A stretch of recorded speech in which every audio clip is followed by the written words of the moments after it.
ಅಧ್ಯಾಯ 2 ಶ್ಲೋಕ 33. ಅಥ ಚೇತ್ವಮಿಮಂ ಧರ್ಮ್ಯಂ ಚೇತ್ವಮಿಮಂ ಧರ್ಮ್ಯಂ ಅಥ ಚೇತ್ವಮಿಮಂ ಧರ್ಮ್ಯಂ ಸಂಗ್ರಾಮಂ ನ ಕರಿಷ್ಯಸಿ ಸಂಗ್ರಾಮಂ ನ ಕರಿಷ್ಯಸಿ ತತಃ ಸ್ವಧರ್ಮಂ ಕೀರ್ತಿಂ ಚ. ತತಃ ಆದ ನಂತರ ಸಾ ಅಕ್ಷರ ಬರೋದ್ರಿಂದ ವಿಸರ್ಗವನ್ನು ಹೇಳಿದೆ, ಸಾ ಅಕ್ಷರವನ್ನು ಸ್ಟ್ರೆಸ್ ಮಾಡಬೇಕು. ತತಃ ಸ್ವಧರ್ಮಂ ಕೀರ್ತಿಂ ಚ ಹಿತ್ವಾ ಪಾಪಮವಾಪ್ಸ್ಯಸಿ ಪಾಪಮವಾಪ್ಸ್ಯಸಿ ಹಿತ್ವಾ ಪಾಪಮವಾಪ್ಸ್ಯಸಿ.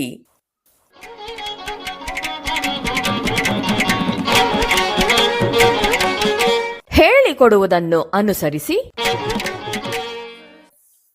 ಅಥ ಚೇತ್ವಮಿಮಂ ಧರ್ಮ್ಯಂ ಅಥ ಚೇತ್ವಮಿಮಂ ಧರ್ಮ್ಯಂ ಸಂಗ್ರಾಮಂ ನ ಕರಿಷ್ಯಸಿ ಸಂಗ್ರಾಮಂ ನ ಕರಿಷ್ಯಸಿ ತತಃ ಸ್ವಧರ್ಮಂ ಕೀರ್ತಿಂ ಚ ತತಃ ಸ್ವಧರ್ಮಂ ಕೀರ್ತಿಂ ಚ ಹಿತ್ವಾ ಪಾಪಮವಾಪ್ಸ್ಯಸಿ ಹಿತ್ವಾ ಪಾಪಮವಾಪ್ಸ್ಯಸಿ.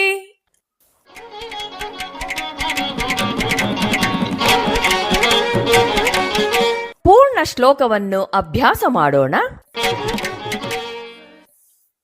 ಅಥ ಚೇತ್ವಮಿಮಂ ಧರ್ಮ್ಯಂ ಸಂಗ್ರಾಮಂ ನ ಕರಿಷ್ಯಸಿ ತತಃ ಸ್ವಧರ್ಮಂ ಕೀರ್ತಿಂ ಚ ಹಿತ್ವಾ ಪಾಪಮವಾಪ್ಸ್ಯಸಿ.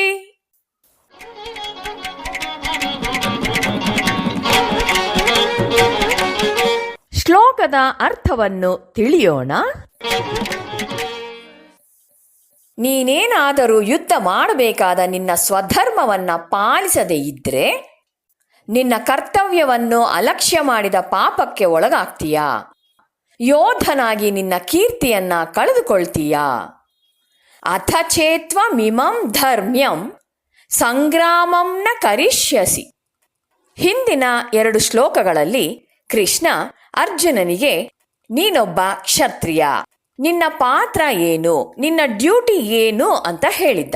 ಈಗ ನೀನು ನಿನ್ನ ಸ್ವಧರ್ಮವನ್ನ ಪಾಲಿಸದೇ ಇದ್ರೆ ಏನಾಗುತ್ತೆ ಅಂತ ತಿಳಿಸಿದ್ದಾನೆ. ಕೃಷ್ಣ 2 ಶ್ಲೋಕಗಳಲ್ಲಿ ಮಾಡಿದರೆ ಏನಾಗತ್ತೆ, 2 ಶ್ಲೋಕಗಳಲ್ಲಿ ಮಾಡದಿದ್ರೆ ಏನಾಗತ್ತೆ ಅಂತ ತಿಳಿಸ್ತಾನೆ. ಈ ಧರ್ಮ ಯುದ್ಧವನ್ನ ಮಾಡದೇ ಇದ್ರೆ ಪಾಪವನ್ನ ಮಾಡಿದಂತೆ ಆಗತ್ತೆ. ಇದರಿಂದ ಅಧರ್ಮಕ್ಕೆ ಪ್ರೋತ್ಸಾಹ ಕೊಟ್ಟಂತೆ ಆಗತ್ತೆ. ಹೇಗೆ ಅಂದರೆ, ಕಳ್ಳತನ ಮಾಡೋದು ಪಾಪ, ಹಾಗೆ ಮಾಡುವಂತೆ ಅವನಿಗೆ ಸಹಾಯ ಮಾಡೋದೂ ಪಾಪ. ಹೀಗೆ ಕಳ್ಳತನ ಎದುರಿಗೆ ಆಗುತ್ತಿದ್ರೂ ಅದನ್ನು ದಂಡಿಸುವುದಕ್ಕೆ ಯೋಗ್ಯತೆಯನ್ನು ಪಡೆದು ಅವನು ಸುಮ್ಮನೆ ಕೈ ಕಟ್ಟಿಕೊಂಡು ನಿಂತಿದ್ರೂ ಅದೆಲ್ಲಕ್ಕಿಂತಲೂ ಪಾಪ. ಇದನ್ನ ತನಗಾಗುವ ಲಾಭ ನಷ್ಟದ ದೃಷ್ಟಿಯಿಂದ ನೋಡಬಾರ್ದು. ಇದರಿಂದ ಸಮಾಜದ ಮೇಲೆ ಎಂತಹ ಪರಿಣಾಮ ಉಂಟಾಗುತ್ತೋ ಆ ದೃಷ್ಟಿಯಿಂದ ನೋಡಬೇಕು. ಪಾಂಡವರು ಕೌರವರನ್ನ ದಂಡಿಸದೆ ಬಿಟ್ರೆ ಅನ್ಯಾಯ ಅಧರ್ಮ ಪ್ರಪಂಚದಲ್ಲಿ ತಾನೇ ತಾನಾಗಿ ತಾಂಡವವಾಡತ್ತೆ. ಆಗ ಮೃಗೀಯ ಶಕ್ತಿಗೆ ಮಾತ್ರ ಪ್ರಪಂಚದಲ್ಲಿ ಮಾನ್ಯತೆ ಸಿಗುತ್ತೆ. ಸಾಧು ಸ್ವಭಾವದವರಿಗೆ, ಸತ್ಯನಿಷ್ಠರಿಗೆ ಈ ಪ್ರಪಂಚದಲ್ಲಿ ಬಾಳೋದಿಕ್ಕೆ ಆಗೋದಿಲ್ಲ.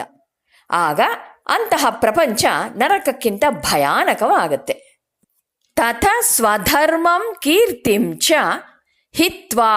ನಿನ್ನ ಸ್ವಧರ್ಮವನ್ನು ನಿನ್ನ ಕೀರ್ತಿಯನ್ನೂ ಕಳೆದುಕೊಳ್ಳುತ್ತೀಯೇ ಮತ್ತು ಪಾಪಂ ಅವಾಪ್ಸ್ಯಸಿ, ಪಾಪವನ್ನು ಹೊಂದುತ್ತೀಯೇ. ಅರ್ಜುನ ಪ್ರಸಿದ್ಧ ಯೋಧ. ಕಿರಾತ ವೇಷಧಾರಿಯಾದ ಪರಮೇಶ್ವರನೊಡನೆ ಯುದ್ಧವನ್ನು ಮಾಡಿ ಅವನನ್ನು ಮೆಚ್ಚಿಸಿ ಪಾಶುಪತಾಸ್ತ್ರವನ್ನು ಪಡೆದಿದ್ದ. ದೇವೇಂದ್ರನೂ ಸೇರಿದಂತೆ ಅನೇಕ ಮಹಾ ಅಧಿಕಾರಯುತರಿಂದ ತನ್ನ ಶೌರ್ಯವನ್ನು ಕುರಿತು ಪ್ರಶಂಸೆಯನ್ನು ಪಡೆದಿದ್ದ. ಮಹಾದೇವತೆಗಳೊಂದಿಗೆ ಹೋರಾಡಿ ಕೀರ್ತಿಯನ್ನು ಗಳಿಸಿದ್ದ. ಈಗ ಯುದ್ಧ ಭೂಮಿಯಿಂದ ಹಿಮ್ಮೆಟ್ಟಿದರೆ ಅವನು ಕ್ಷತ್ರಿಯನಾಗಿ ಸ್ವಧರ್ಮವನ್ನು ಅಲಕ್ಷ್ಯ ಮಾಡೋದು ಮಾತ್ರವಲ್ಲ, ತನ್ನ ಕೀರ್ತಿಯನ್ನೆಲ್ಲ ಕಳೆದುಕೊಳ್ಳುವನು. ಮೊದಲನೇ ಅಧ್ಯಾಯದಲ್ಲಿ 36ನೇ ಶ್ಲೋಕದಲ್ಲಿ ಅರ್ಜುನ ಏನು ಹೇಳಿದ್ದ? ಧೃತರಾಷ್ಟ್ರನ ಮಕ್ಕಳನ್ನು, ಈ ಪಾತಕಿಗಳನ್ನು ಕೊಲ್ಲೋದ್ರಿಂದ ಪಾಪವೇ ನಮ್ಮ ಗಳಿಕೆಯಾಗತ್ತೆ ಅಂತ ಹೇಳಿರ್ತಾನೆ. ಇಲ್ಲಿ ಕೃಷ್ಣ ಏನು ಹೇಳ್ತಿದ್ದಾನೆ? ನೀನು ನಿನ್ನ ಡ್ಯೂಟಿಯನ್ನು ಮಾಡದೇ ಇದ್ದರೆ ಪಾಪವನ್ನೇ ಗಳಿಸ್ತೀಯಾ ಅಂತ ಹೇಳ್ತಾನೆ. ಅಲ್ಲಿ ಕೇಳಿದ ಕ್ವಶನ್ಗೆ ಇಲ್ಲಿ ಆನ್ಸರ್. ನಮಗೆಲ್ಲ ಇಲ್ಲಿನ ಮೆಸೇಜ್ ಏನು ಅಂತಂದರೆ, ಅವರವರ ಕರ್ತವ್ಯವನ್ನು ಅವರು ಸರಿಯಾಗಿ ಮಾಡಲೇಬೇಕು ಅಂತ. ಎಕ್ಸಾಂಪಲ್, ಟೀಚರು ಪಾಠ ಮಾಡೋದ್ರಲ್ಲಿ, ತಾಯಿ ಮಾಡುವ ಕೆಲಸಗಳಲ್ಲಿ, ಹೀಗೆ ಒಬ್ಬ ಡಾಕ್ಟರು, ಇಂಜಿನಿಯರು, ಯಾರೇ ಆಗಲಿ ಅವರವರ ಕೆಲಸಗಳನ್ನು ಸರಿಯಾಗಿ ಮಾಡಲೇಬೇಕು ಅಂತ. ಕೃಷ್ಣ ಹೇಳ್ತಿದ್ದಾನೆ, ನೀನು ಧರ್ಮ ಯುದ್ಧವನ್ನು ಮಾಡದಿದ್ದರೆ ಆಗ ನಿನ್ನ ಸ್ವಧರ್ಮವನ್ನು ಮತ್ತು ಕೀರ್ತಿಯನ್ನು ಹಾಳುಗೈದು ಪಾಪವನ್ನು ಗಳಿಸುತ್ತೀಯಾ ಅಂತ.